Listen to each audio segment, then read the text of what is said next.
Or you could be just all Okay, we're going to go ahead and get started. Good afternoon and welcome to our first faculty corner of 2019. We have with us today Dr. Paul Jenkins, Assistant Professor of Pharmacology and Psychiatry, and Josie Libertucci, a postdoc in the Internal Medicine Department. She's in Vince Young's lab. The purpose of this particular faculty corner is going to be to talk about what it takes to start up your lab. So Josie is going to really take the wheel, and she's going to guide us through a conversation of all about all of these things that go into starting up your lab. I have one housekeeping announcement. All of the food you're eating, obviously, with the wrappers and also the plates are compostable. When you leave, there's a compost bin outside for you to deposit those. Enjoy. Great, thanks Maggie. So good afternoon everyone. Before we begin, could you just give me a show of hands? Who's a graduate student in this audience? So just a few of you, and then who's a postdoc? Great. There we go. Yes. So thank you to everyone who RSVP'd and who sent in those wonderful questions. Based on your questions, I've kind of divided this session into different categories. So we're going to start with just a basic background of Paul's training. Then we're going to get into his postdoc years, really focusing on when he thought he was ready for the market, why, like how do you know when you're ready for the market. Then we're not really going to discuss the whole interview progress because they've had many faculty corners regarding that previously. So we're going to really spend the majority of this time talking about that transition from a postdoc to faculty. What do you need to do and how do you start your lab? We do have a hard stop at 1 p.m. and so I'm going to try and have everything finished by 12:55. So I will be moving the conversation along and I will also probably cut off questions at a certain point in time. Okay, so great. Hey Paul, let's get started. So where did you do your undergraduate degree? So I trained here, actually, at the University of Michigan. So I got my bachelor's degree in general biology. Here, my first year was our national championship football year. It's been all downhill ever since. So I actually did my undergrad training and my PhD both here. Oh, fantastic. Where did you do your postdoc? So I did my postdoc at Duke University with Dr. Van Bennett. He was an HHMI investigator there. I was there for about 4.5 years. Okay, and so you only did one postdoc? Correct. So how many years into your postdoc did you start applying for faculty positions? So I guess it was about 3.5 years in that I started, or maybe even closer to 4 that I started applying. It was, as you guys probably know from the other series you've had, the job postings tend to happen in the fall. So it was that fall of 2014 that I started applying. So how did you know that you were ready to go on the market, or did you not know and you just decided to try? I think this is a challenging question. This is going to be a different answer for everybody, but one of the things that I've heard and the advice that I've gotten over the years is you know that you're ready when you start to butt heads with your mentor and you start to want to take things in your own direction, right? Okay. And so, you know, you've gotten your training from your mentor, you know what their lab wants to do, but you've got some new ideas that you want to test and you want to start developing those. And it comes normally on the heels of, you know, some publications coming out and you've got some momentum going. Sure. Now is the time to go. And I think, you know, for some, everything falls into place and it's more clear than for others. But it's, you know, it's sort of an unsatisfying answer, but you just sort of know when it's time. Sure. And so you said you knew you were ready when you wanted to take your research in your own direction. Did you have a chance to do that in your postdoc, or was that strictly reserved for when you had your own lab? So my situation was a little bit unique because my postdoc mentor is in essentially phased retirement right now. Okay. And so in my situation, finding something to set myself apart from my mentor was not as much of an issue as it is for some. Yeah. It's something certainly you have to be aware of. You know, how do you carve something out that's going to be yours? When is that time available to do that? You know, experimental time and thinking time that you can carve that out. And in my situation, you know, my mentor was very generous and allowed me to take some things with me that I had started during my postdoc. Great. And so how many years were you on the market? So I actually, my first place I applied was here. Okay. And it was so 100% success rate. I had about 20 other applications out. Okay. And I heard from here first, Okay. and I withdrew my other applications because I bleed maize and blue, and this was the right place for me and my family. I'm not sure if you've noticed his socks, but. But, Wonderful. yeah, so it was Yeah. one season. I started that fall, Great. and I accepted this job. I started in March, actually, which is a bit unusual. Normally you start the following fall, but I was a little bit early. Okay, so you were offered your position in the fall. Yeah. You said, and then you started in March. Yes. So from that time, from the fall to March, what did you do? What were some of the things that you did to prepare yourself for your own lab?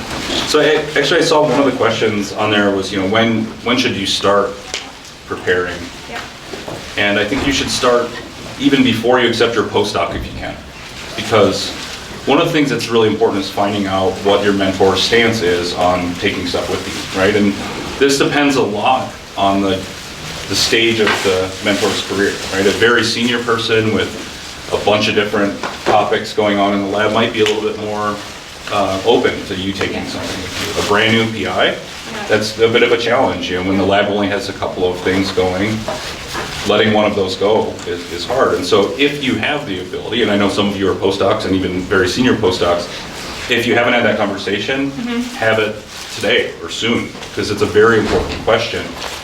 It's an uncomfortable conversation sometimes, Yes. but you're going to have it. And the sooner you know the answer, the better it's going to be. So I think I started right away. During my interview, I asked my mentor what his stance was on taking things, and he said, if you develop something that is sort of your own, then I'm more than willing for you to take that with you. But what constitutes something that's your own Exactly. is going to differ. When you're under from- the umbrella of your PI. Absolutely. Yeah. And so outside of that, sort of the last 6 months as I started interviewing and I knew that I was getting ready to go, there were a lot of sort of concrete steps that I took. There are things that you don't realize when you're in a lab because the lab was already built and you go in and, okay, I'm just going to use the DNA imager and I'm going to go over the incubator and I'm just going to use all these things that already exist. Yeah. And then you get to your lab and it's an open room with nothing in it. And you say, how did we have that set up again? I can't. So somebody had recommended to me, I actually went around the lab and I took pictures of everything. Is that allowed? Like, Oh, yeah. Did you talk to your PI about that, or is that? I'm not sure I did. I don't Okay. think he would have minded. It's probably a good idea, but I mean, all I'm taking pictures of sort of model numbers and the way it's Oh, okay. set up Sure. and all these sorts of things. And that really helps because then you get to your lab and you want to put your first order together and you can't even think of what company the incubators were that you Yeah. liked and all these sorts of things. So that was really a useful thing that I started doing. And I was in a situation where the projects I was taking with me didn't need a lot of reagent development. So I didn't have to work on those things, and so that might be different for somebody who's carving out a new area. Yeah. So you mentioned that it's extremely important to have that talk with your mentor about what you're going to take with you. Do you have any tips on how to approach that conversation? Well, I think all of us know that postdocs need to have something Yeah. that they're going to start their lab with. And so, in theory, since our job is to progress our trainees and get them to that next level, hopefully it's a conversation that PIs want to have. Of course, you all know each of your individual mentors has a different personality, and so I think you really have to base it off of your mentor's personality. Some are very open and can have that conversation easily. So it's hard to give a sort of concrete answer to that. Sure. I think it depends a lot on your mentor. My mentor, for example, I knew there were days when he was in a great mood, and that was the day that I would talk to him about it. When you just got that grant. That's right. Yeah. That's right. But yeah, I think you have to sort of play that by ear. Okay. With your mentor, and just say, listen, this has been a really great training experience, and I really would like to take this research in this direction, and I was wondering if that would be okay for me to work on this, and in some situations I've heard what I would consider horror stories of mentors that said, well, you can do it, but we're going to keep doing it too, and we're going to crush you. And hopefully that's not the experience that our trainees here have. I mean, eating your young is not ideal in a science setting, but it does happen. Yeah. Do you have any advice for if that conversation goes sour? I think having other senior mentors is always good. For me, I leaned very heavily on my PhD mentor during my postdoc. I also leaned heavily on my now chair because she was my co-mentor in grad school. Great. So I think having other senior mentors really helps, because in the throes of everything, and you're a postdoc and you're stressed and everything is hard, and then this happens, and for me, I would get very emotional about it, or very upset or something, and it was nice to bounce these things off of other senior people, and sometimes they would say, listen, you gotta let that roll off, or you gotta toughen up, and other times they would say, well, that's not right, and you need to have a conversation about that. So I think having other sets of ears to bounce things off of was really helpful. Absolutely. Great. So I think this is a nice stopping point. I'm going to open up the floor for a couple of questions, but these questions, I really want them, if anyone has a question specifically about how to carve out your own research or your own model while you're a postdoc. Any questions about that? Yes? Well, I wanted to ask, I guess, how comfortable you felt with the transition. So I'm a graduate student now, and kind of seeing myself in a position where I'm taking ownership of my own project independently. Like, how comfortable did you feel with that, the transition from grad school to postdoc versus postdoc to a faculty position? I think grad school to postdoc was really easy, because I went from an olfactory cilia signaling lab to a cytoskeletal neuroscience lab that had really nothing to do with each other. So I think that transition was pretty simple. The other transition certainly had its awkward moments, and I think it still sometimes does.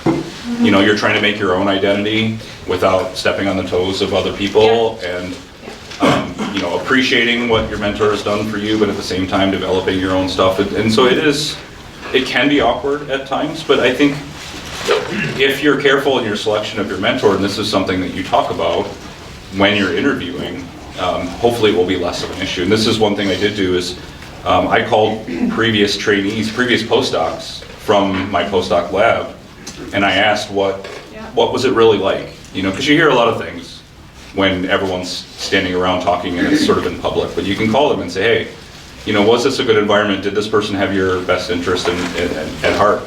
And try to at least minimize that chance. For you senior postdocs, you guys are already kind of stuck, but hopefully you have great mentors, and I'm sure most of you. Great. I'll take one more question on this topic. Okay. And I will say, actually, before we move on, if you're thinking about carving out your niche, the other thing I would recommend is start that as soon as possible, too. You may not start physically working on it, but go to every seminar you can. You never know when you're going to see something that, oh man, this would be really cool with the immune synapse, or something totally different than what you're working on. Just expose yourself to as much as you can. Lots of different departmental seminars, go to lunches with the speakers. Something may click that you say, you know what, I'm going to put a pin in that, and I'm going to come back to that later. I think this is a really cool unanswered question that I could easily spin off from my current mentor without stepping on toes. And even if you might not be making the plasmids to do the experiments, it's a set of ideas that you could then use to start a new area. Great. Awesome. Okay, so we're going to move on to that first day when you were a PI. So day one, what did you do? What were the first things that you did to set up your lab? I bought a lot of Sharpies. Yeah, it's really daunting when you show up and they say, here's a checkbook and a big open space. We got you some nice new chairs. And now you need to get started. And the first thing I started doing was talking to the big company reps to start setting up my initial order. I mean, the things that you're going to need, your incubators, your microscopes, and all these things. And one thing you'll find is you are their best friend in the world when you first start. They will promise you the world, and they will give it to you for that first order, and then you're just everybody else after that. So grind on them for that first order. Play them off of each other. I'm the world's wimpiest negotiator. I ground them to powder. I mean, just play them. They're going to give me 10% off and free shipping and all these free gifts. What can you do for me to get me? And then I would go cry in a corner because I was very nervous after that. But that's what I started doing right away. Because a lot of these things, it was a bit of a surprise how long some of this stuff took to come in. And I see this now. We've hired a bunch of new faculty in our department. And they're sort of up in my office all the time right now because they're waiting for boxes to come in. And so sometimes if you have big equipment, you can actually get it ordered before you even show up on campus. So if there are specific things, not pipettes or things that you can get in a day, but if there's a special microscope or a special plate reader you need, The university will often release a short code for you, or just order it on their short code and transfer it to your account later. Sure. And that can help you from day one, Yeah. because really your ultimate goal is to get people in lab as quickly as you can and get the projects rolling. And no rotation student wants to come in and open boxes and stock shelves, right? It's not really fair to them. It's not useful for you as a recruiting tool. So getting stuff in as quickly as possible was sort of the first thing. Yeah, okay. And I think the second thing was my website. Okay. Because everybody does everything electronically now. When rotation students come through, they click through the lab websites, and if you have a Twitter egg for a picture and no lab website, they just move on. So I think that's another really important thing. Did you make your own website, or did you hire someone? I did hire someone to do it. It was a friend of mine, so he did it Okay. for cheap, but it's a WordPress site. Okay. My most important thing when I was setting it up was, can I keep this up to date easily? Yes. Because we all know the websites where you log on and their last publication was 1992, and you think, well, that's a little weird. Yeah. So, it's something that I was able to go quickly. In fact, we updated some pictures today. We had a new lab photo. Nice. Something that you can keep up to date. Great. So going back to a budget. So did you ever receive any training about how to make a budget? Absolutely. So how did you learn how to make a budget? On the fly. Okay. I set up with our administrative staff, and we're lucky here. We have pretty good administrative support. A lot of my other friends sort of do this thing on their own. Yeah.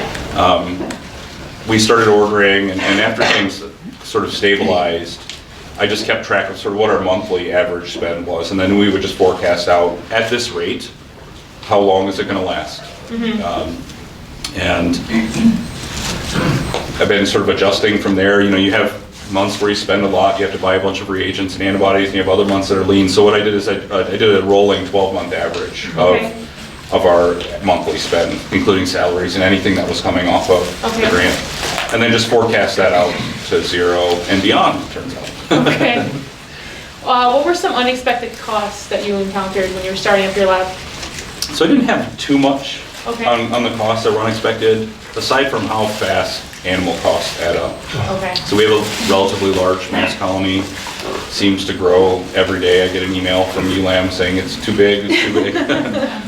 But yeah, that's something to pay attention to, and every university's per diem costs are different, and ours are actually not that bad compared to a lot of places, but other places are much, much cheaper. So it's something to look for, especially if you're going to have a large animal colony when you're interviewing for jobs. Yeah. And then just keeping track of as you go, because it's very easy to have that kind of explode out of control. Yeah. Did you spend all of your startup up front, or did you save any? So this is some universities, and I think you guys have had a session about negotiating jobs already. A lot of places actually have a forced time that you have to spend your startup, and a lot of times it's 3 years. And then at the end of those 3 years, it's just gone.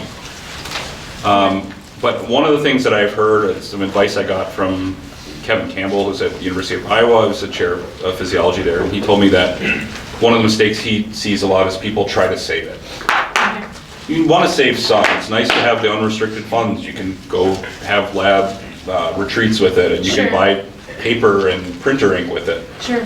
But the goal of that startup is to get the lab going. Yeah. And that means hiring people and buying the equipment and getting the data you need to get your first grant. Yeah. So I think, there's a balance to it. You don't want to spend foolishly, obviously. You want to buy the things that you're absolutely going to need. But don't hold back, because at the end of your tenure clock, if you say, yeah, I don't have any students and we only got a couple papers, but I got $500,000 left in my startup, they're going to say, why were you doing that? Yeah. Why didn't you spend it? So Yeah. I think from talking to a lot of my friends, that startups lasting for about 3 years is pretty normal. Okay. Of course, that depends on the amount of startup. Smaller schools with smaller startups, that of course is going to have to be scaled. But then that's mine lasted a little more than that, about 3.5 years or Okay. So did you have any funding coming in to when you started as a faculty, No. or was it strictly startup? Strictly startup. So it's very important to negotiate a good startup. Yeah, and I was very lucky in that my initial package was very reasonable and in line with other universities. Okay. I saw the question on here about, Yeah. do you need funding to get a job? Well, I'm here, so no.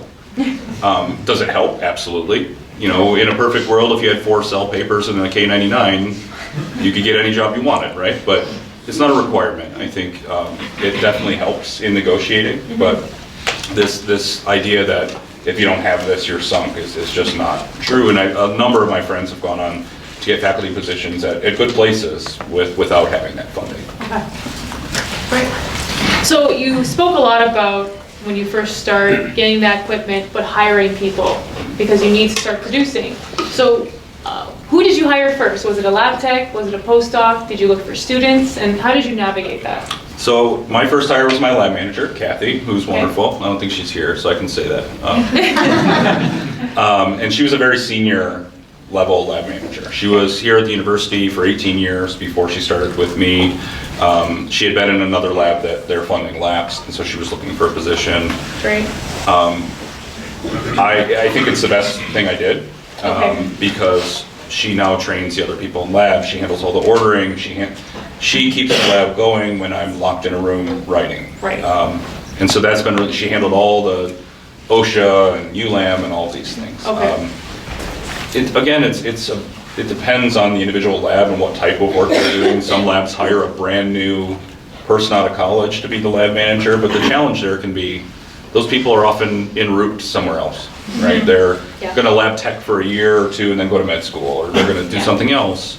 You know, I know that my lab manager, this is her career, this is what she wants to do, and so that's been very nice. Of course, the other side of it is the cost is more because it's a senior person, but I think if you compared the two and then said, is it worth this much to not have to train a person to do all these things and to just have it handled, in my opinion, it was worth it for me. Okay.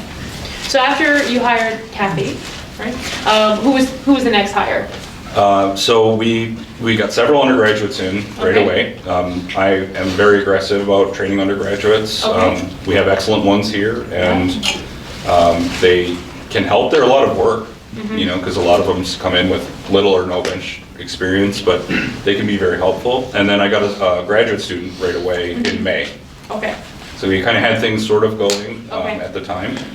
And I got very lucky with the timing. He had done a number of rotations and was sort of onto that spring rotation. Yeah. And so he rotated and then joined the lab. So it's about the best case scenario, I think, in terms of getting a student in the lab. And this is another thing that Kevin Campbell had told me, because when I talked to him, he was visiting Duke and he was going through tenure decisions for his own department. And I asked him, you know, what are the mistakes? I was like you guys. I said, you know, what do you see? What are the things that people mess up? And he said, not getting people in the lab right away, not getting a student. And so that was something I really wanted to do. And I think being very out there at recruiting events, right? People complain about not having students in their lab, but then when PIPS recruiting rolls through, you don't see them. Well, the best way to recruit students is to be there, be present, let them get to know you, show them that you're not some crazy monster, you know, actually show them that you're going to have a supportive environment, and then get them in. So that was, I had a graduate student start in May, a number of undergraduates over the course of that year. Great. And then it wasn't until year 2.5 or so that I started looking for postdocs. Okay.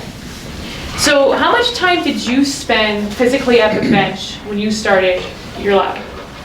Because I got a student right away, I made the conscious effort to train them so that they could do the bench work. And so one of my surprises starting a position is how quickly I've gone full on like PI in the lab alert mode, where they don't even want me in there because I don't know which end of a pipette goes where. I stopped pretty quickly. Okay. So I sort of trained them how to make neuronal cultures and how to do transfections and what they should be looking for. And you know, it was a challenge at first. I think they would say the same thing. You know, there was a lot of trial and error. You know, they were learning it for themselves, but the benefit is that now something needs done, and they all are the ones that know how to do it. And they have then gone on to train the people that have come in the lab after them. And so everyone has their own strategy, and that was the way I chose. And I think that's been very good for the lab, because I do have some friends now that love to be at the bench, but it's hard for them to then go give talks and write grants because they're the ones physically doing the experiments. And they are not yet to the point where they can say to their lab, can you do these 3 things and I'll see you in a few days. And I think that's a challenge for them. But everything I say today, just imagine it says, in my opinion, before it or something. I think the best thing you can do is talk to a lot of people and figure out what your own strategy is going to be. Great. So now I'd like to open the floor up for some questions. So I'll take some questions regarding like equipment and hiring people and things such as that. Yeah. My question is about hiring. What do you look for in people, choosing that first lab manager, which seems so critical? What do you gauge that on? So I think, all of you have worked in labs before, and you know the traits of the people that you've worked with that have worked best with you. Yeah. And so you really just try to get a feel for, how do you handle these things and how organized they are. Obviously in a lab manager, that's very important. Somebody that's going to be organized, somebody that has that experience in handling budgets and equipment and orders and all these things. But the other thing is, don't be afraid to take advantage of these probationary periods, right? Most places have a window during which you can hire somebody and then say, you know what, after 3 months, this isn't really working out. And it feels yucky, especially if you're wimpy about these things like I am. But it gets you out of a long-term commitment, because once somebody's been in your lab past that probationary period, especially at a place like this, it's very difficult to get rid of them unless there's some obvious cause. And so it's, first you just interview them and get a feel for their personality and their level of experience and whether that's going to fit for what you want to do. And then get them into the lab and have them interact with everybody and see if it's going to work long term, and if it's not, cut bait and move on. And what about for students? How do you make those decisions? And do you make the decisions solely yourself, or do you rely on your lab to contribute? Definitely rely on the lab too. Fitting into the group dynamic is incredibly important. In fact, to me, it may be the most important thing. If somebody comes in and they're an excellent student, but they don't get along with everyone and it's going to cause toxicity in the lab, it's a no-go from square one for me. So again, I think, you do the rotation and you see how they do within the rotation. You can get a feel for how engaged people are. I don't worry so much about technical experience. If they haven't done hippocampal cultures before, if they're driven and they're reading the literature and they're asking good questions and they're able to think on their feet, we can teach them those other things. But you can't teach drive, I don't think, or at least I haven't seen it very often. Yeah. But you can teach background and you can teach experiments. So you're looking for somebody who's really passionate. And I think in general in science, right, you want somebody, and including yourself, to be able to have that high of the experiment working, sustain you through that next period of sometimes miserable failure, right? And if you see that somebody who comes in and they're so excited about that positive result, to me that's a very, very good sign, because then that's a person that's going to have the drive to get all the way through the program. Great. How about postdoc? Postdocs? Chosen postdoc? Yeah, it's the same idea, right? You're looking for somebody who's driven. It's a challenge for a new PI to get postdocs, because I didn't go to a brand new person's lab for a postdoc, and I did that for a reason. I went to a HHMI lab so that I had somebody whose letter was going to carry a lot of weight when I went to get hired. There are ways to do it. I do have 2 postdocs in my lab now. So the first is you find somebody who is geographically limited to be here, right? Somebody that their spouse or significant other is here and they need to stay here in Ann Arbor, and you say, look, I'm going to be in lab every day. My success is going to depend on you, and so we're both going to be, have vested interest in succeeding as much as possible, and that is good for them. So, being a new PI, and this is what I told the students as well, you're going to have your hand on everything your name on everything that comes through the door, because you'll be one of the first people in. And as a postdoc, that can overcome my low status in the field. If you come out with a bunch of papers, that's going to be fantastic for you. So that's one way, and then the other way is get a co-mentor. So both my postdocs are actually co-mentored by the chair of our department. And that way they sort of have the best of both worlds, right? They have her status and letter, and then they have me in lab every day saying, oh, this didn't work, let's take a look at it together. Yeah. Great. There's up here, yeah. Do you have any recruiting strategies for new graduate students other than events? Like you post online forums? So I haven't found job postings or anything online to be useful at all. you get like 300 emails where clearly they have put, they just replace the words, "Dear Dr. Blank, my interest in nuclear magnetic resonance is clearly a fit for your lab studying cell biology." And they've even bolded the words that they delete and replace with the words from your lab website. And so to me, it hasn't been a useful thing, these online things, and you get, I get 10 of these a week, probably. So word of mouth from friends is a really good thing. You have somebody that you know who just trained a PhD student, and you know that they're good, and you can put in a good word for them. In fact, my first student is getting ready to graduate, and he's already accepted a postdoc at UCSF through somebody that I know really well. And so I think word of mouth is very powerful. And then also just putting yourself out there at these events, especially for the students. It's the most powerful thing is explaining to them why their training matters to you, right? So they're not just hands in my lab. I have them work on grants. I have them work on rebuttals to the editor. Things that oftentimes you don't get exposure to. Yeah. And I think they see that and say, okay, this hopefully will be a good training environment. I hope that it is. But I think that's valuable to them, that you're not just going to grind on them. Of course, we're going to work hard and we're going to try to succeed, but there are other things. If you want to do career development things, that's great. Because my goal is not to get that next paper and grant. My goal is for this person to move on and be successful, because to me, the biggest mark of success in science isn't that you got HHMI or you got some big grant. It's having just a flood of successful scientists that have come out of your lab and then have gone on to train their successful scientists, right? You have this tree of people. That is, I think, going to be ultimately, that's going to make more of a mark on science than however many papers I can publish myself or our lab can publish ourselves. There were other questions, yes. Do you ever feel that you would have done the budget management better if you had a prior experience or attended a workshop or had a conversation about it with your pre-lab? I think absolutely. I think there are a lot of things at the beginning that I could have done better with training. In Michigan, I think we're lucky that they do have launch committees for new faculty. Okay. So we meet every other month for the first year, and we talk about anything as trivial as where do I park on this silly campus to, how should I hire or fire somebody. And so I was able to have some mentoring, sort of on-the-job mentoring from that launch committee, but it would be great, and I think OGPS is working to get you guys some exposure to these things now so that you don't have to learn so much on the fly. There's going to be a lot of learning on the fly regardless, but at least knowing, I came in, I didn't know what an indirect cost was. Maybe I'm just an idiot, but I had no idea. And they're like, oh, this percent indirect and this means this, and I had no idea. It was like Greek to me. So any exposure you can get to this now is really useful. And one of the ways you can do this, again, is just talk to people. Talk to your friends that have gotten jobs, talk to new assistant professors all the time. You're at departmental retreat, you're at seminar, and you're waiting for the speaker to start. Just get advice from people. What did you do? Like the things that you're asking me today, what would you have done differently? What would you do better, etc. And because if you get that advice from 20 people, Yeah. and 15 of them say the same thing, you know pretty well where to start. Yeah. Great. Yeah.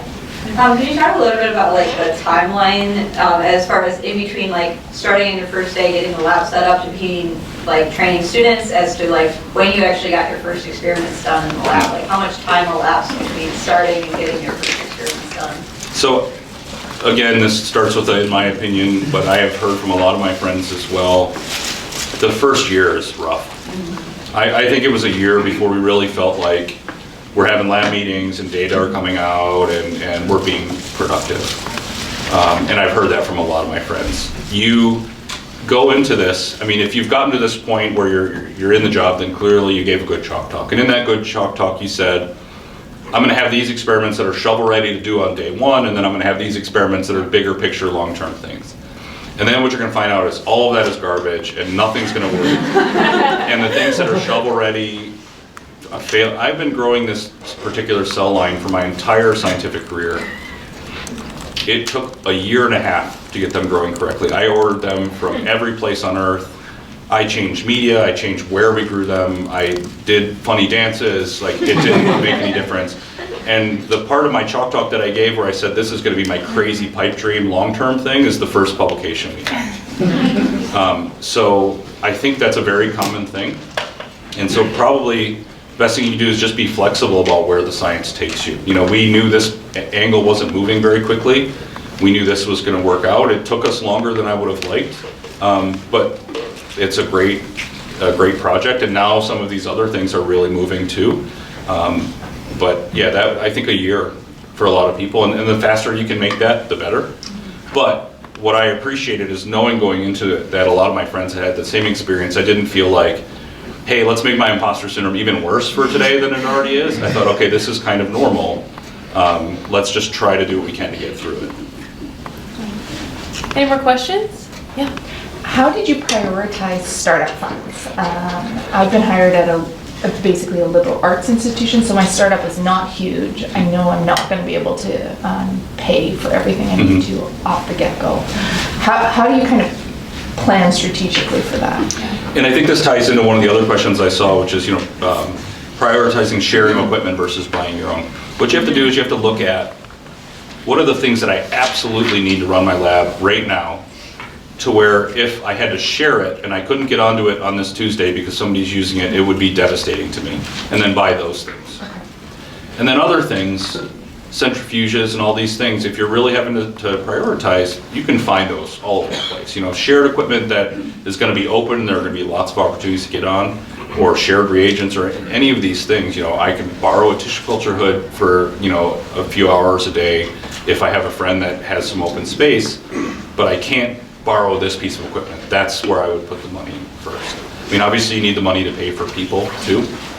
And so what you can do is get those people in and then have them aggressively applying for other sources of support.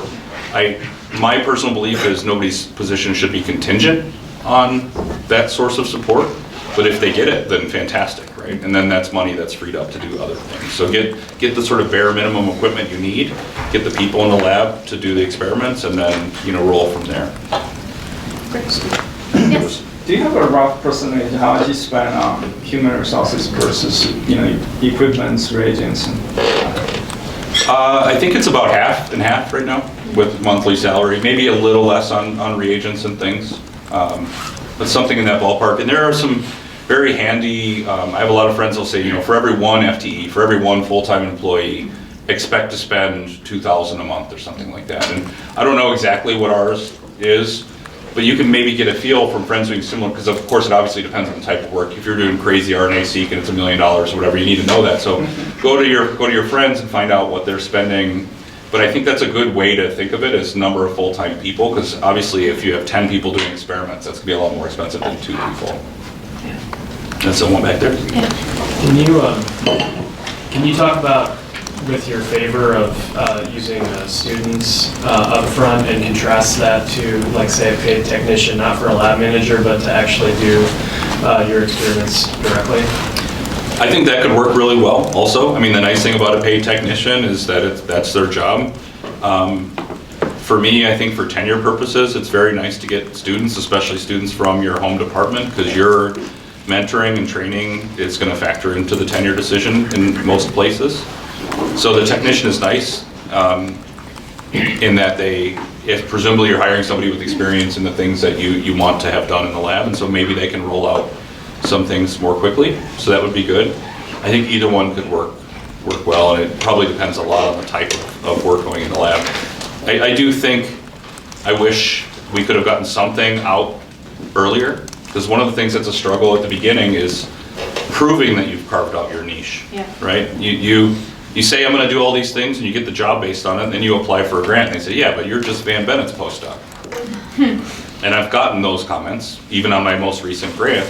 And so you have to carve that out, and even having a lower impact journal publication, that's something I probably would have done differently, and I had intended to, right? So talking back about having the cell culture model was going to be the first thing we did, that was the goal, was to bang out a JBC paper or something and say, okay, I'm me now, now we can apply for things. And so I wish that would have happened differently, but I'm happy with where we are now. But that's something I think I would recommend, is if you can, get your name out there as soon as possible. We wrote a review, and we wrote some commentaries, and we had some collaborative papers, but having that thing where the grant reviewers can't say, oh, but can this person really do it on their own? It would be really nice, and a tech could perhaps help with that. Great. One more question? Yeah? How did you manage time? Like your daily time on the first week's month? Like how much time did you spend like organizing, setting the lab versus like writing grants or like, because it's a whole new like payment. Yeah. The beginning is really sort of weird because you go from the end of your postdoc where you're grinding every day, and then you're like waiting for reagents to come in. And so it actually feels kind of nice at the beginning because you're like, so I guess I'm just going to go to Summerfest or something. And obviously, I was working on, at the very beginning, there are a lot of these sort of clicky new investigator grants that are good to apply for. And so getting the data that can help you apply for those would be good. Because I think one of the things with funding is if you can get a small grant, an internal grant, a small foundation grant, that's one sign to people that you can then do it on your own. And then you can parlay that into a bigger grant, and then you go to apply for your R1 and they say, hey, look, all these other people have vetted this person and they think they're good. So that would be a good place to spend some time sort of balancing it between generating those critical preliminary data that you need for your first R1 or whatever large grant you're applying for, and then writing some of those, because some of them have very limited windows. A lot of them are 3 years is the limit. Yeah. Some are 10 years post PhD, so you just have to balance. I made a spreadsheet of all the grants and when they were due, and I get a lot of them from Twitter as well. I'm pretty active on science Twitter, and they're very useful because you have a bunch of friends that study the same thing. Yeah. And then they say, oh, have you applied for this grant? And you're like, oh, yeah, I knew about that. And you go write it down. And a lot of people use NewPI Slack to do that as well. I signed up for that. I don't understand it at all, so I haven't been using it. But a lot of people say it's very useful. But Twitter has been good for that. And just make a spreadsheet, and then that way you can keep track. I've got one that's due in 2 weeks, and I've got one that's due in 6 weeks. So in between, I can work on generating some new data and try to get people in the lab, et cetera. No, this is actually a great transition because I wanted to now start talking about funding. So you talked about, you started your lab, you had your startup funds, but there was a time limit on the startup funds. There was not a time limit. Oh, it was not a time limit. It's just that's when it disappeared. Okay, that's when it disappeared. But I guess theoretically, once the startup funds are gone, you need other funds from your own funding. So when that's what they keep telling me. So when did you start applying for grants? If you could just maybe tell us a little bit about that process. And when did you start becoming successful getting those grants? So I was driving to put an R01 in within the first 6 months of being here. And my launch committee stopped me. And I'm glad that they did, because we didn't have the preliminary. We had this idea that this particular variant was going to impact circuitry, and we had made a mouse with this mutation, but we had no data yet on the mouse. We had a bunch of in vitro stuff that in my mind would have been okay, but it would have probably been too preliminary. And the risk is that if you apply without the data you need, that you get a reputation. And then they see that grant again later and they go, oh God, this guy again, That's not to say, I do have friends that have applied within their first year and gotten their grant right away. So I think a lot of it depends on the stage of your data. If you brought a project that's well thought out and has a lot of data, then maybe it'll fly sooner. So I'm certainly not saying, don't tell your chairs that I told you don't apply in the first year. But in my case, we waited a little bit. Okay. And in the meantime, I applied for a zillion of these small grants, internal grants. I've been in with 4 R1s so far. None of them have been funded, so that's been difficult. But we got our first grant. I should say we, not I. The lab got our first big grant this past year. We just got the money in December, basically, from the One Mind organization, which is a mental health research organization. And so this is one of the sort of early career type things that I had applied for. And that was the first thing that we've had success with, was that grant. Excellent. So how did you deal with failure? It's tough. And I think I was talking to my students yesterday about the question, what has been the biggest surprise? And I knew that science was up and down. You knew that you're going to get knocked down. You got to pick yourself up and dust yourself off. To me, the biggest surprise has been how many times you oscillate between those things, even in a week. And the lows are pretty low. but then the highs are super, super exciting. I love my job. If you gave me a choice to do anything else tomorrow, I would choose this again. But yeah, the lows are tough. And so I vent with my friends who are all going through the same thing. Again, Twitter has been super useful. I have a group of people that we all interact, and most of them I only know electronically, although I met a bunch of them at a meeting just a couple months ago. Yeah. It's nice to have friends going through the same thing, because again, you see that this is normal. You know, this is the way that it is. It's tough to get funding right now. It's tough for everybody.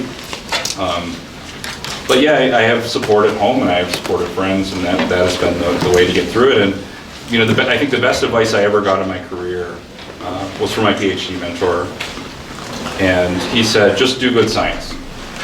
Right, and it's easy to say, just do good science. But I can't control the NIH pay lines, and I can't control who reviews my grants. So if we just keep doing good science, stuff will work out.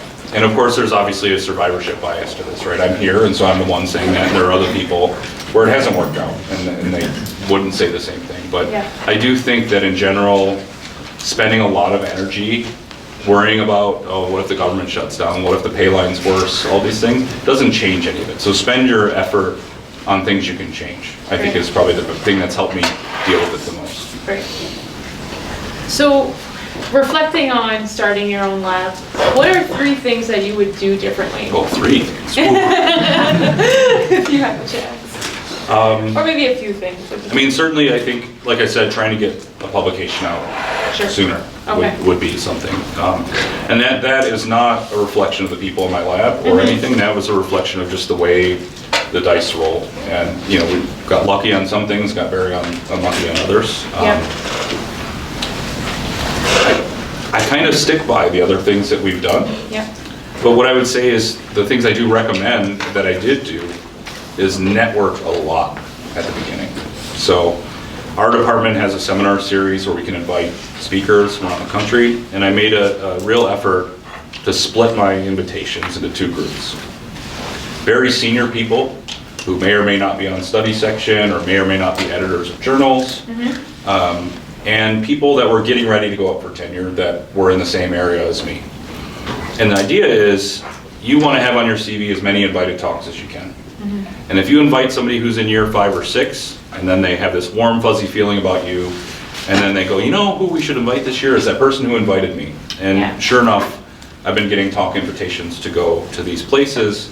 So I think that's really helped. And that was another thing that Kevin Campbell had told me is one of the other mistakes he sees first year people make is they stop going to national meetings because they feel like they don't have enough data. But you have to get your name out there as quickly as you can. And even if it's, you know, a few pieces of new data, give talks at meetings, you know, invite yourself.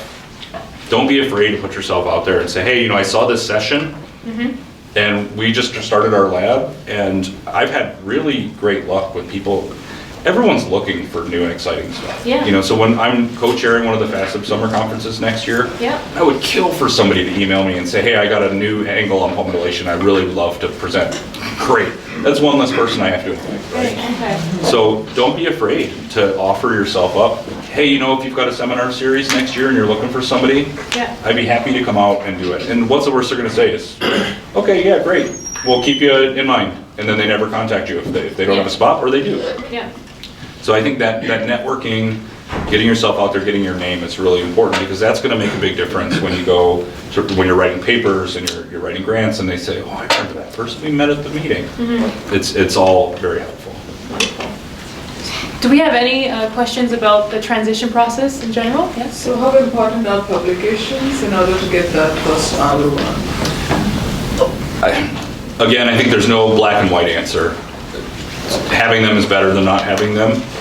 I have friends who got an R1 without one, but I think your odds go way up with having one. Our 4 R1s that we submitted, we did not yet have our first primary research publication yet. So this one that we're working on now for February will be the first one where that paper is in, and we can say, hey, look, we did do bioarchive for the last submission. And I do think that has been a useful thing. Although I learned an important lesson, which was they will not look at your bioarchive paper at all. Okay. So if you have data, just citing that paper is not sufficient. They will not look at it, and then they will say, well, he doesn't have the data to show that he can do these things. Okay. So cite it, and they did mention under the investigator, you know, doesn't have a publication yet, but has a bioarchive. Clearly, it's en route to being a publication as a strength. So I think, depending on the study section, they are looking at it. So get those things out there. I don't think there are a lot of risks to preprints. You know, the chances that somebody is going to find that and reproduce everything you did and scoop you completely is pretty small, I would think. Yeah. Of course, it depends on the project and you know how hot the area is. Yeah. Yes. How important are collaborations in your experience? I am a collaborator by nature. I like collaborating a lot.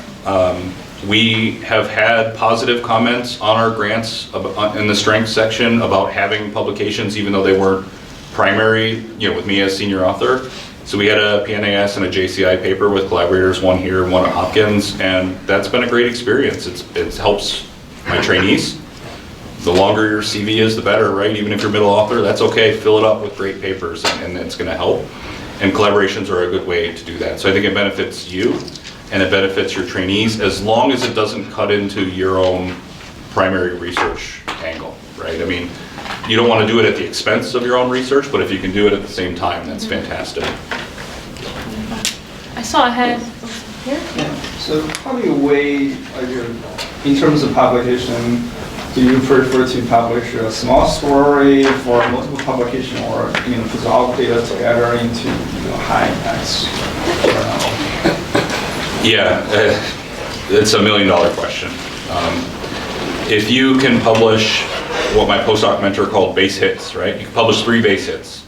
JBC paper asks a question, answers it, raises a new question, then you answer that one in the next publication, and you answer the next one.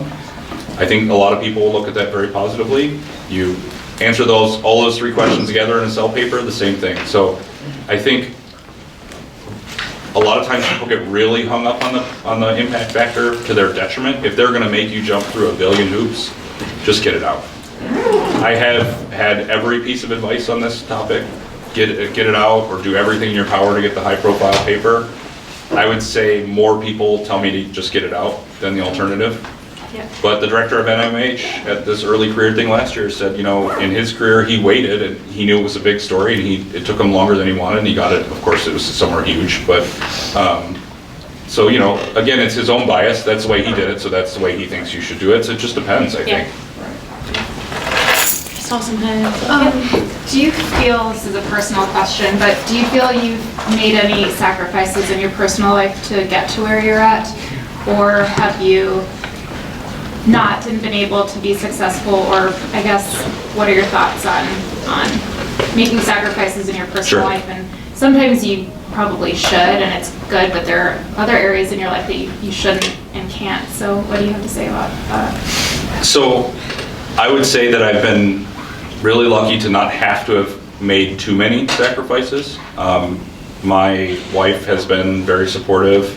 She's had a job that was able to be, maybe not the exact job, but she's been able to keep her career and move places with me, but it was certainly a source of stress.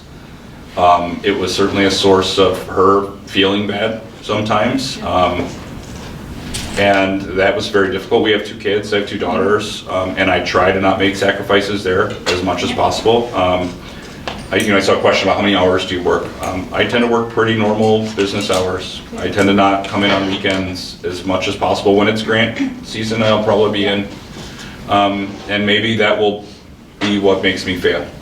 And if that's the case, then so be it, because I'm not gonna risk those other things. I'm not gonna miss my kids growing up for this job. And so far, so good, so I think. I'm here now, really so, good. Talk to me in 3 years or so, and we'll see. But, I mean, certainly, I get home later than I would like, which is, not that late. I get home at 6:30, but my kids go to bed at 7:30. Would I love to see them more than that? Absolutely. Yeah. But that's why the weekend time for me is sort of their time for the most part. But yeah, trying to work 2 people through this system of having to yank up your life and move was very difficult, and I've been very lucky that my wife has been willing to do that. You know, she worked at Google when we were here, when I was a grad student. That's a very tough thing to ask somebody to leave, right? I mean, this was sort of, this is like part of her identity when she was here working for Google, and then I'm like, okay, well, so here's what we're gonna do. If you're okay with it, we're gonna move to North Carolina, and I'm gonna start this job where only 15% of people succeed after it. How's that sound? Not very good? Okay, let's talk some more about it. You know, so it was a challenge, but I think the biggest thing is you do you. You know, I have a lot of friends who are lab rats and they like to be in lab. That's their home. Yeah. And I don't think shaming them is any better than shaming people that are here during normal business hours. And if you like being here, then be here. And if you don't, then don't. Yeah. And, you know, everyone has to make their own personal decisions about where their priorities lie. And I mean, I love this job and I work hard at it, but I'm not going to be here just to say I was here. And I'm not going to take time away from my family as much as I can.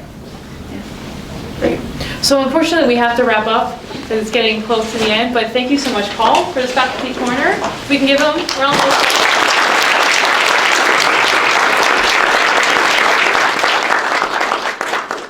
And if people have things that they want to meet and talk about, the coffee shop's right there. You know, my email is on the PIP site. You know, feel free to email me because I think the more people you talk to during these transitions, the better. And we'll grab a coffee and chat.